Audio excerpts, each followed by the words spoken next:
امیر المؤمنین فاروق اعظم نے فرمایا، جو شخص اپنے عالم ہونے کا دعویٰ کرے وہ در حقیقت جاہل ہے، اور جو شخص خود کو جنتی سمجھے اور جہنمی ہے۔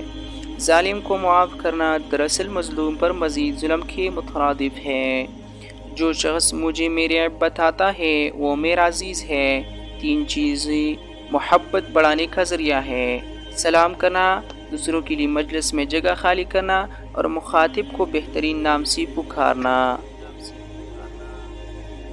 انسان افضل ہے یا فرشتہ؟ امام غزالی فرماتے ہیں کہ جانوروں میں خواہش کی حس ہوتی ہے مگر عقل نہیں ہوتی، فرشتوں میں عقل ہوتی ہے مگر خواہش نہیں، انسانوں میں خواہش اور عقل دونوں ہوتی ہے۔ عقل خواہش پر غالب آ جائے تو انسان فرشتوں سے افضل، اور اگر خواہش عقل پر غالب آ جائے تو انسان جانوروں سے بدتر ہے۔ حضرت حسن بصری فرماتے ہیں 3 افراد کی غیبت کرنا جائز ہے۔ نمبر 1، اس فاسق شخص کی جو کھلے عام خدا کی نافرمانی کرتا ہو۔ نمبر 2، ظالم و جابر حکمران کی۔